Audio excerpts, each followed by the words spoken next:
sami kako je krenuo.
Ali mi je jako dobro sa parka.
Рядом церковно-славянский.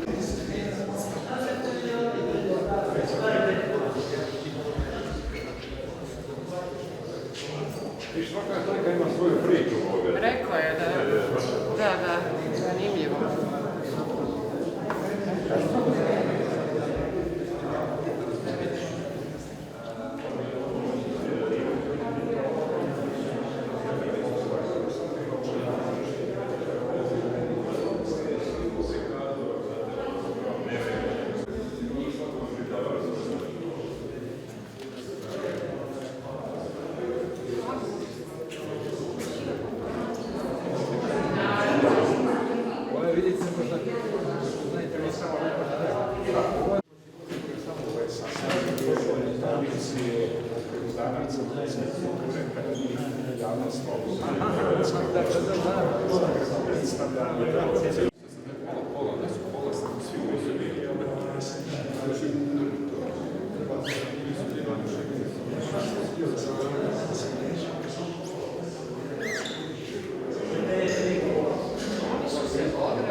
Dame i gospodo, dobro večer. Prvo zahvala, s obzirom da ne govorim o ovoj opštoj epidemiološkoj situaciji, o novoj klimatskoj trenutno, zahvala što ste našli mogućnost da budete večeras s nama.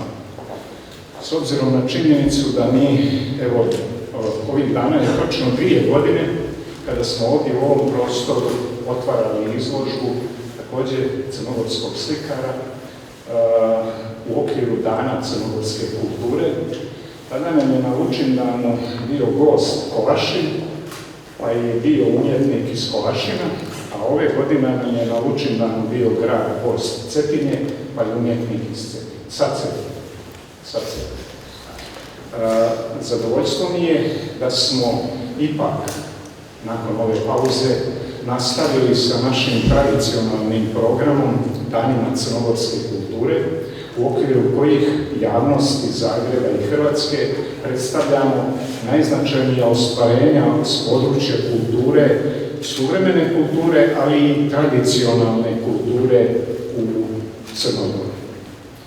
Prije nego što predam riječ gospođici Ivi Keller, koja će vam dati jednu vrstu upravljanja na ovu izložbu, i autoru ove večerašnje izložbe, samo da iskoristim još priliku i da pozdravim prije svega gospođu Glasnović, predsjednicu Skupštine Zagrebačke županije koja se odazvala našem pozivu, a i gospodina Borisa Bastijančića, savjetnika predsjednika Crne Gore, gospodina Mira Đukanovića, koji je ovdje poslovno, službeno, ali je našao vremena da dođe na otvaranje ove izložbe. S obzirom na vrijeme na vaše i raspoloženje, ja bih zamolio, zahvaljujem se i zamolio Ivu da vam se obrati. Dobar večer. Moram reći da mi je bilo veliko iznenađenje susresti se sa opusom, odnosno cjelinom opusa, vrlo koherentnom, vrlo homogenom od zadnjih 5 godina djelovanja našeg gosta umjetnika sa Cetinja. Naime, znate i sami da je u suvremenoj umjetnosti, bez obzira na koji prostor, to zapravo je globalno cijeli svijet, toliko već sve viđeno, reciklirano, citirano, da je jako zapravo teško uspostaviti i formirati jedan svoj likovni izričaj, da čim vidite 2, 3, 4 nečije slike točno zapamtite i znate da je to određeni autor i da povezujete sa određenim imenom.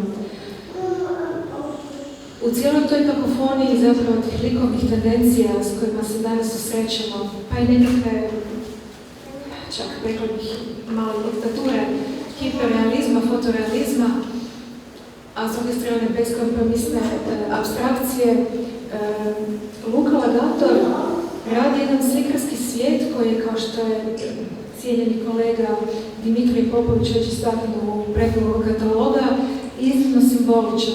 Zaista jest, to je slikarstvo koje je vrlo nabijeno simbolikom, ali ono što je mene zapravo osvojilo na prvu jest da u tim simbolima nema ničega patetičnog i nema ničega previše narativnog, čak i poviješću opterećenog. To je jedno vrlo zapravo otvoreno, slobodno slikarstvo ili slikarski jezik sa svojim kodovima, simbolima, koji upravo kroz tu vrlo škrtu kolorističku paletu ukazuje da se slikar vrlo svjesno i promišljeno služi bojama.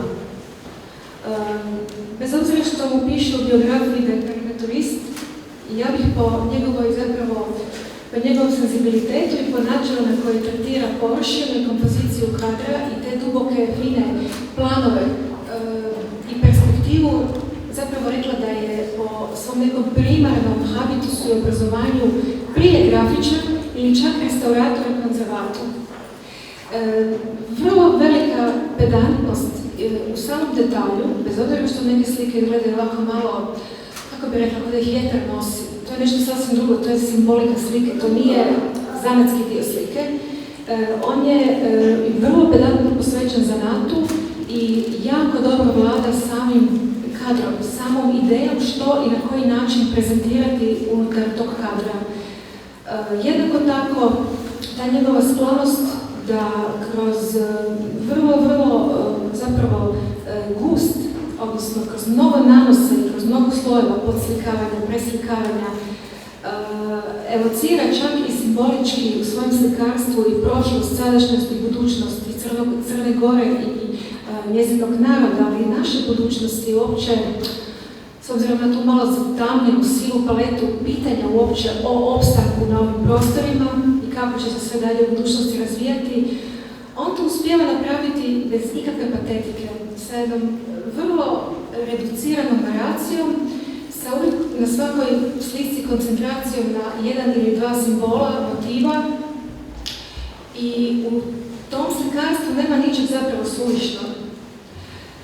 Bez obzira na taj povijesni, mitološki sloj, pa i arhitektonsko, povijesno, umjetnički, čak bih rekla, na tu samu ideju, koncepciju prezentiranja baštine koja je spojena sa idejom zavičaja koji je vrlo bremenit, ali i oplemenjen tom vrlo kompleksnom poviješću.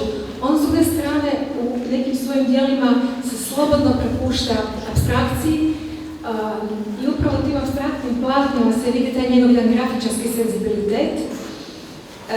Čak me podsjeća na tradiciju i na receptnu zapravo vrlo jaku ekipu naše riječke grafičarske škole, koja tako slično zapravo raščlanjuje u nekoliko cijelina vertikalno i horizontalno prostor papira, odnosno kadra grafike. I moram reći da je dojam koje to slikarstvo ostavlja na mene iznimno snažan. Dakle, ja zapravo ne vidim ni jednu sliku na kojoj od svih ovih silnih slika ovdje na kojoj je slikar otišao u neku čak malo, kako bih rekla, dopušteni, lijepi, narativni, povijesni kič, toga tu nema. Ne? A dao je zapravo na onoj samom, na emotivnom i simboličnom naboju slike svoj maksimum.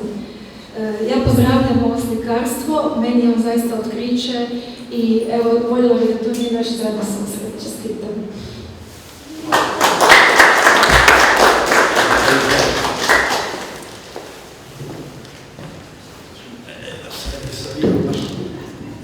Dobro večer, dame i gospodo, sve vas lijepo pozdravljam. I na samom početku ja ću reći ono što bi trebalo po prirodi stvari da kažem na kraju.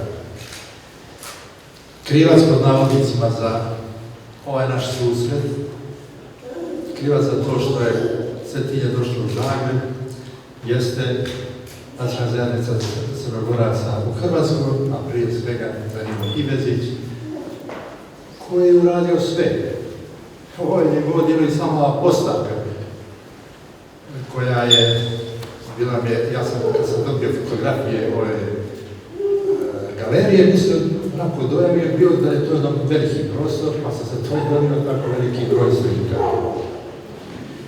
Dakle, hvala posebno Danilu Iveziću, našoj zajednici ovdje u Zagrebu, koji su zaista meni učinili veliku čast i ne znam, nema riječi da je hvala.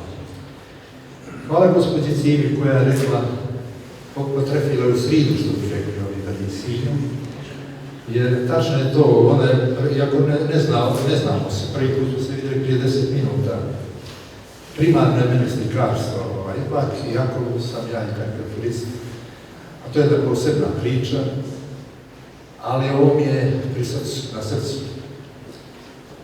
Ja sam, može se reći, zadnjih 30 godina u jednom svom, a vjerovatno i zadnjem životnom ciklusu, Sizifov put, koji se dobro očituje i na ovim platnima koje tu vidite. Kako je Podločenski dolac ili Cetinjsko polje bilo tijesno za sve ono što se na Cetinju kroz vjekove dešavalo, tako je i ova galerija bila relativno tijesna za sve ove slike koje sam ja donio. I onda smo za to morali da pribjegnemo ovako jednom, možda malo razvijenom prezentaciji, ali nema, dakle, tu je sve što predstavlja na koje se. Dakle, donije se Cetinju zgrada. Mnogo bi mogo to da pričam, neću vas ja ću mnogo javiti. Ali na mogu jedne moje prijateljice tu, to ću istakne, recimo, moga na mnogih tu slikama da pričam, ali ovako u uglu možda vidite tamo jednu sliku koja je, ima naziv Lokanda. To je stara, najstarija kafana na Cetinu, nije samo kafana, to je bio hotel, to je bio centar za kulturu.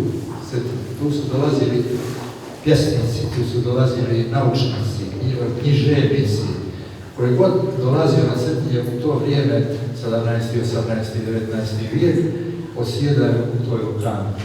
Ako je neko čitao Zelena čuja Montenegra, mogu je da vidi tamo neke detalje od toga. Zašto je ta slika tako? Ta slika vidi se destruiran jedan objekat, na prvi pogled, ko ne zna priču, teško je mogu naslutiti. Dakle, evo, ta Evropa koja je dolazila na Cetinje, ona je, tu vidi se te silete, te sjenke koje su.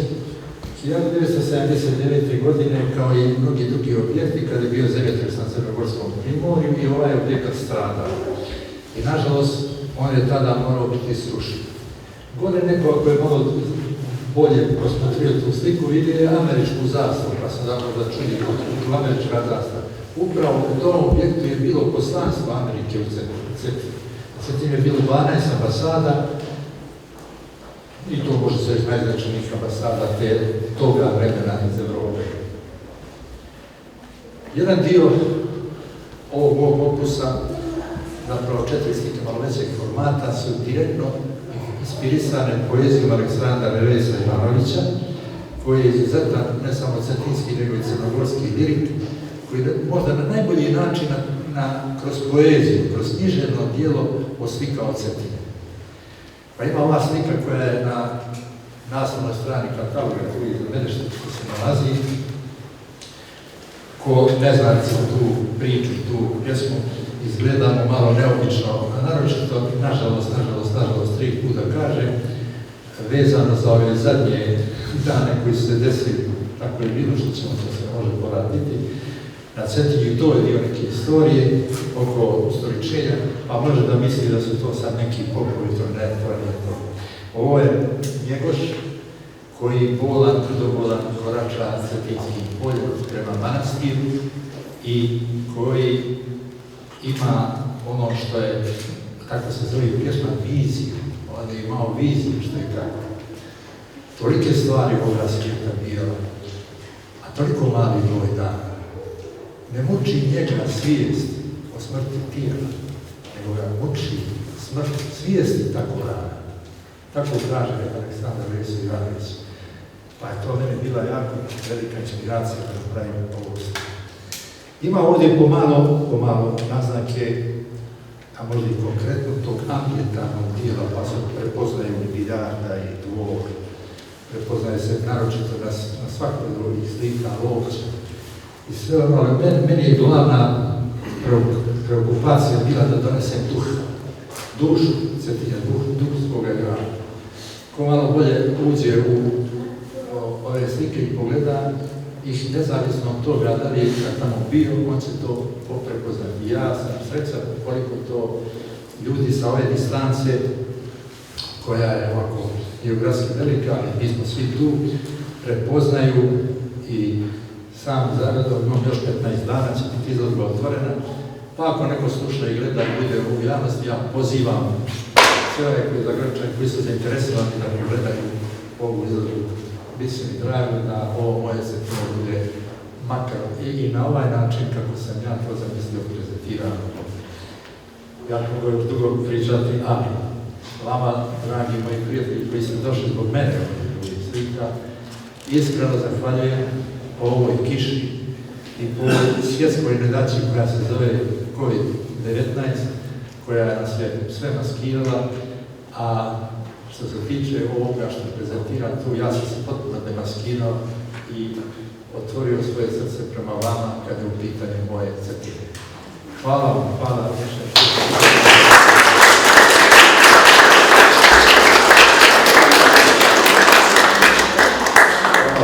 Hvala Ivi, duh Cetine je tu, izvolite, pogledajte.